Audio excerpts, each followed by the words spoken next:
ನೀವು ನನ್ನ ನೋಡಿದ್ದೀರಾ? ಎಲ್ಲಿ ನೋಡಿದ್ದೀರಾ? ಅಂದು ನಮ್ಮ ಕಾಲೇಜ್ ಫಂಕ್ಷನ್ ನಲ್ಲಿ ನೀವು ಮುಖ್ಯ ಅತಿಥಿಯಾಗಿ ಬಂದು ಒಂದು ಹಾಡನ್ನು ಹಾಡಿದ್ರಿ, ಅದು ನೀವೇ ತಾನೇ? ನಿಜ. ನಿಮ್ಮ ಕಾಲೇಜ್ ಫಂಕ್ಷನ್ ಅಲ್ಲಿ ಅವತ್ತು ಹಾಡೋದು ನಾನೇ. ಯಾಕೆ ಆ ಹಾಡು ನಿಮಗೆ ಇಷ್ಟವಾಯ್ತಾ? ಅಯ್ಯೋ, ಇಷ್ಟ ಆಯ್ತಾ? ನನಗೆ ಮಾತ್ರ ತುಂಬಾ ಇಷ್ಟ ಆಯ್ತು. ಯಾವತ್ ನಾನು ನಿಮ್ಮ ಹಾಡು ಕೇಳಿದ್ನು ಆವಾಗಿನಿಂದ ನಿಮ್ಗೊಂದು ಮಾತು ಹೇಳಬೇಕು ಅಂತ ನಾನು ಹಾತೊರ್ತಾ ಇದ್ದೆ. ನೋಡಕ್ಕೆ ಸಿರಿವಂತರ ತರ ಕಾಣ್ತಾ ಇದ್ರ. ನಿಮ್ಮಂತರ ಮಾತು ನಾವು ಕೇಳದೆ ಇದ್ರೆ ನಮ್ಮಂತರ ಜೀವನ ನಡಿಬೇಕಲ್ಲ. ಅಂದಾಗೆ ತಾವ್ಯಾರು ಅಂತ ನನಗೆ ಗೊತ್ತಾಗ್ಲಿಲ್ಲ. ನೋಡಿ, ನಾನು ಇವ್ರ ಅಗರ್ಭ ಶ್ರೀಮಂತ ಶ್ರೀಕಾಂತ್ ಗೌಡನ ತಂಗಿ ಶಿಲ್ಪಾ ಅಂತ. ಅಂದ ಹಾಗೆ ತಾವು? ನಾನು ಇದೇ ಊರಿನ ಧರ್ಮನ ತಮ್ಮ ಕರ್ಮರಾಜ ಅಂತ. ಅಂದಾಗೆ ತಾವು ಏನೋ ಕೇಳ್ಬೇಕಂದ್ರಲ್ಲ, ಏನದು? ನೋಡಿ, ನೀವು ಯಾವತ್ತು ನಮ್ಮ ಕಾಲೇಜಿಗೆ ಬಂದು ಹಾಡು ಹಾಡಿದ್ರು, ನಾನು ಯಾವತ್ತು ಆ ಹಾಡು ಕೇಳಿದ್ನು ಆವತ್ತಿನಿಂದ ನಾನು ನಿಮ್ಮನ್ನ ಮನಸ್ಸಾರೆ ಮೆಚ್ಚುತ್ತಾ ಇದ್ದೀನಿ. ಏನ್ರಿ ತಮಾಷೆ ಮಾಡುತ್ತಾ ಇದ್ರ? ಈ ಬಡವನ ಕಂಡು ಅಪಾಸ್ಯ ಮಾಡುತ್ತಾ ಇದ್ರ?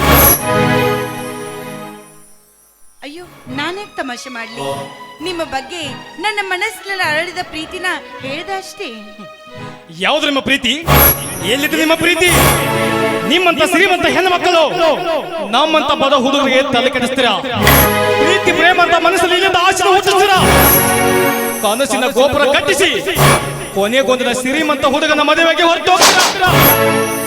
ಆದ್ರೆ ನಾವು ನಿಮ್ಮನ್ನು ಮರೆಯಕ್ಕಾಗದೆ, ಸಾಯಕ್ಕಾಗದೆ, ಬದುಕೋಕಾಗದೆ ಕೈಯಲ್ಲಿ ವಿಸ್ಕಿ ಬಾಟ್ಲಿ ಇಡೋದು ದೇವದಾಸಗಳಾಗ್ತೀವಿ. ಕುಡಿದು ಬೀದಿ ಬೀದಿಲಿ ಬಿದ್ದಿರಬೇಕಾದ್ರೆ ಊರ ಜಾತ್ರೆಗಂತ ನಿಮ್ಮ ಗಂಡನ ಕರೆದುಕೊಂಡು ಇದೇ ಊರಿಗೆ ಬರ್ತೀರಾ.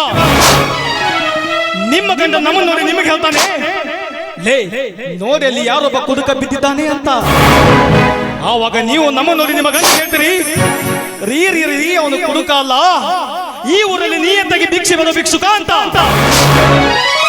ಕಾರಣ ಕತ್ತಿಕೊಂಡ ಗಂಡನ ಮುಂದೆ ಗರತಿ ಆಗಬೇಕಲ್ಲ, ಆ ಕಾರಣಕ್ಕಾಗಿ. ಧರ್ಮರಾಜ್, ಬಾಯಿ ಇದೆ ಅಂತ ಈ ರೀತಿ ಉಚ್ಚರಿಸಬೇಡಿ. ಒಂದು ಹೆಣ್ಣು ಆ ರೀತಿ ವರ್ತಿಸಬೇಕಾದ್ರೆ ಸಮಯ ಸಂದರ್ಭ ಕಾರಣವಾಗಿರ್ಬೋದು.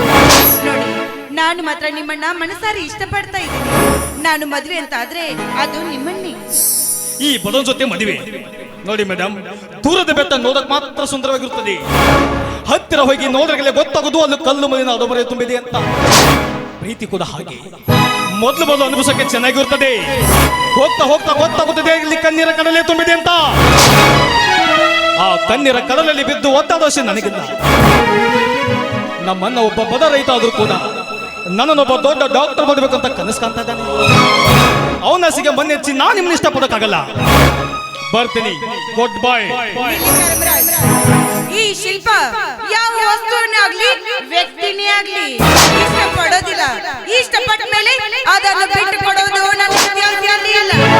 ನೋಡಿ ಕರ್ಮರಾಜ್, ಒಂದು ಹೆಣ್ಣು ನಿಮ್ಮ ಪ್ರೀತಿಗಾಗಿ ಇಷ್ಟೊಂದು ಅಂಗಲಾಚಿದ್ರು ಕೂಡ ನಿಮ್ಮ ಮನಸ್ಸು ಕರಗ್ತಾ ಇಲ್ವಾ? ನೋಡಿ, ನಿಮ್ಮ ಮೇಲೆ ನನಗೆ ಅಪಾರವಾದ ಪ್ರೀತಿ ಇದೆ.